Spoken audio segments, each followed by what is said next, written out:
ஒரு ஹிந்து கீதை தெரிஞ்சிருக்கானோ இல்லையோ, ஒரு முஸ்லிம் குரான் தெரிஞ்சிருக்கானோ இல்லையோ, ஒரு கிறிஸ்டியன் பைபிள் தெரிஞ்சிருக்கானோ இல்லையோ, ஒவ்வொரு இந்திய குடிமகனும் இந்திய அடிப்படை சட்டம் தெரிஞ்சிருக்கணும்.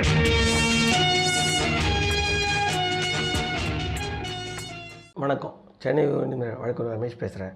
இந்த முறை பேச போகிற தலைப்பு பார்த்திங்கன்னா ரொம்ப முக்கியமான தலைப்பு. நான் எதை பற்றி பேசுகிறோம் அப்படின்னு பார்த்தீங்கன்னா, நம்ம குடும்பத்தில் யாராவது ஒருத்தர் அரசாங்க பணியில் கவர்மெண்ட் ஜாப்பில் இருக்கலாம். அது ஸ்டேட் கவர்மெண்ட்டாக இருக்கலாம், சென்ட்ரல் கவர்மெண்ட்டாக இருக்கலாம், யாராக வேணா இருக்கலாம். ஆனால் யாரோ ஒருத்தர் இருப்பாங்க. இல்லை நம்ம அண்ணனாக இருக்கலாம், இல்லை தம்பியாக இருக்கலாம், இல்லை அக்காவாக இருக்கலாம், இல்லை அப்பாவாக இருக்கலாம். யாரோ ஒருத்தர், இல்லை நாமளே கூட நமக்கு தெரிஞ்ச நண்பர்கள் கூட வேலை செய்யலாம். அப்படி அரசு பணியராக இருக்கும்போது அவங்கள என்ன பண்ணுவாங்க, டிபார்ட்மெண்ட்டில் யாராவது சொல்லி கடைசியாக ரிட்டைர்மெண்ட் ஆகிற ஒரு நாளைக்கு முன்னாடி அவங்கள சஸ்பெண்ட் பண்ணிவிடுவாங்க, பதவி நீக்கம் பண்ணிவிடுவாங்க. அந்த மாதிரி பண்ணால் தப்பு அப்படின்னு சொல்லி அண்மையில் சென்னை ஒரு அற்புதமான தீர்ப்பை கொடுத்துருக்கு. இந்த தீர்ப்பு பார்த்திங்கன்னா நிறைய பேருக்கு கண்டிப்பாக பயன்படும். உங்களுக்கு தெரிஞ்ச நண்பர்களாக இருக்கலாம், அவங்க சொந்தக்காரங்களாக இருக்கலாம், இல்லை வேறு யாராவது இருக்கலாம். நம்ம தெரிஞ்சு வச்சுக்கிட்டோம்னா நாளைக்கு யாரும் நம்ம குடும்பத்தில் இருக்க யாருக்காவது பாதிப்பு ஏற்பட்டாலோ, நண்பர்களுக்கு பாதிப்பு ஏற்பட்டாலோ, இல்லை வேறு யாருக்காவது பாதிப்பு ஏற்பட்டாலோ நம்ம கண்டிப்பாக கொடுத்து உதவ முடியும். அது என்ன வழக்குன்னு வாங்க விஷயத்துக்குள்ளே போயிடலாம். சென்னை நீதிமன்றம் நீதியரசர் யாருன்னு பார்த்தீங்கன்னா R.N. மஞ்சுளா அவர்கள். சென்னை உயர்நீதிமன்ற மதுரை கிளை தீர்ப்பை கொடுத்துருக்கு. நீதியரசர் யாருன்னு பார்த்தீங்கன்னா R.N. மஞ்சுளா.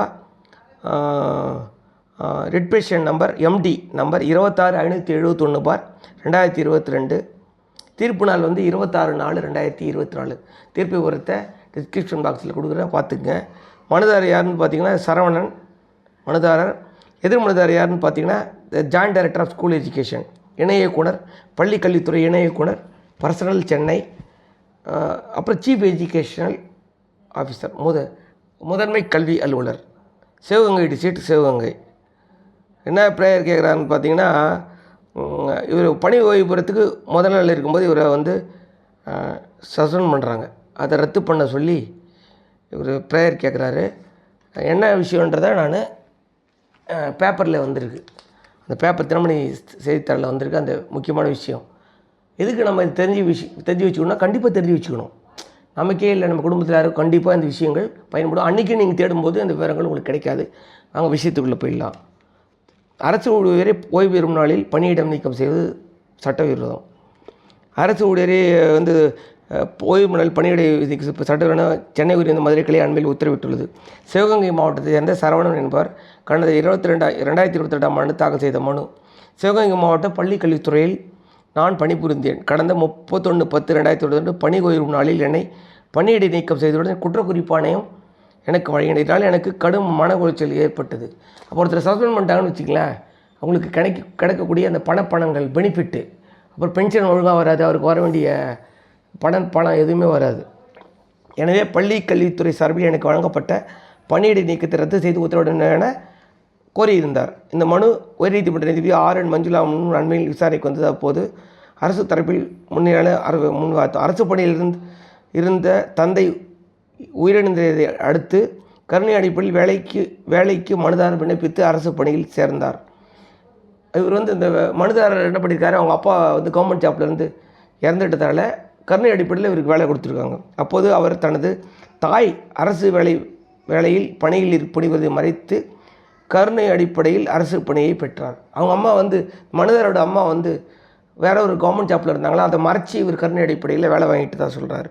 இதன் அடிப்படையில் அவருக்கு பணியிடை நீக்கம் செய்து குற்றக்குறிப்பாணை வழங்கப்பட்டது என அரசு வழக்கறிஞர் சொல்கிறாரு. இதையடுத்து நீதிபதி பிறப்பித்த ஒரு எந்த அரசு ஊழியர் மீதும் ஓய்வு பெறும் காலகட்டத்தில் எந்த நடவடிக்கையும் எடுக்கக்கூடாது என ஏற்கனவே நீதிமன்றம் பல்வேறு உத்தரவுகளை பிறப்பித்துள்ளது. இதேபோல் கடந்த 2007ஆம் ஆண்டு தமிழக அரசின் அரசாணையில் ஓய்வு பெறும் நாளில் அரசு ஊழியரை பணியிடை நீக்கம் செய்யக்கூடாது என குறிப்பிடப்பட்டுள்ளது. இப்போ 2007 வருஷம் தமிழ்நாடு அரசாங்கத்தில் ஒரு ஜிஓ போட்டிருக்காங்க. எந்த அரசு அலுவலரையும் அரசு ஊழியரையும் அவர் பணிபுரிகிற நாளில் சஸ்பெண்ட் பண்ணக்கூடாது, பணியிடை நீக்கம் செய்யக்கூடாதுன்னு அந்த அரசாணையில் குறிப்பிட்டு இந்த வழிகாட்டுதலை மீறி மனுதாரரை பணியிடை நீக்கம் செய்துள்ளார். இந்த உத்தரவு சட்டவிரோதமானது. அரசு பணியில் சேர்ந்து 25 ஆண்டுகளுக்கு பிறகு ஒருவரை பணியிடை நீக்கம் செய்ததுடன் குற்றக்குறிப்பாணை வழங்குவது ஏற்படுவதில்லை. இது போன்ற செயல்கள் அரசு ஊழியர்களை காயப்படுத்துவதாக அமைவதுடன் மன உளைச்சலை ஏற்படுத்தும். என்ன பண்ணாங்கன்னா இவர் 25 வருஷம் ஃபுல்லாக சர்வீஸ் பண்ண விட்டாங்க. இவரை விட்டுட்டு வேலை பார்க்க விட்டுட்டு அப்போல்லாம் என்ன நடவடிக்கை எடுக்கல. ரிட்டையர்மெண்ட் ஆகிற அன்றைக்கி சஸ்பெண்ட் பண்ணுறது தப்புன்னு சொல்கிறாரு, மன உளைச்சல் ஏற்படுத்த சொல்கிறார். எனவே மனுதாரரை பணியிடம் நீக்கம் செய்து பிறப்பித்த உத்தரவும் அவருக்கு வழங்கப்பட்ட குற்றக்குறிப்பாடும் ரத்து செய்யப்படுகிறது. மனுதாரர் 31/10/2022 அன்று முறையாக ஓய்வு பெற்றதாக சான்றளித்து உரிய பணப்பணங்களை 6 வார கொள்கையில் பள்ளிக்கல்வித்துறைவான உத்தரவு போட்டிருக்கார்.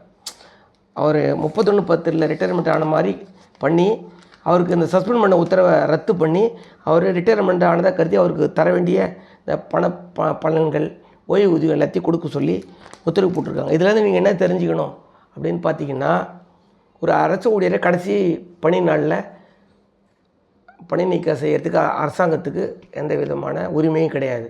அந்த மாதிரி யாராவது ஒருத்தர் செஞ்சிட்டாங்க அப்படின்னா நீங்கள் இந்த தீர்ப்பை டவுன்லோட் பண்ணி வச்சு ஏதாவது நடவடிக்கை எடுத்திருந்தாங்க அப்படின்னா இந்த தீர்ப்புப்படி செல்லாதுன்னு சொல்லி நீங்கள் மனு கொடுக்கலாம். மனு கொடுத்துட்டு நடவடிக்கை எடுக்கலைன்னா ஒரு மாதம் வெயிட் பண்ணுங்கள். பண்ணலை அப்படின்னா அடுத்து நீங்கள் ஹைகோர்ட்டில் நீதி பேராணை மனு தாக்கல் செஞ்சீங்கன்னா உங்களுக்கு இந்த தீர்ப்பை முன்னுதாரணமாக வச்சு உங்களுக்கு கண்டிப்பாக ஓய்வூதியத்தையும் அந்த பணப்பணங்களையும் கண்டிப்பாக அரசாங்கம் கொடுத்து தான் ஆகணும். இந்த விஷயம் உங்களுக்கு பிடிச்சதா லைக் பண்ணி கமெண்ட் ஷேர் பண்ணி யூடியூப் சப்ஸ்கிரைப். நன்றி, வணக்கம்.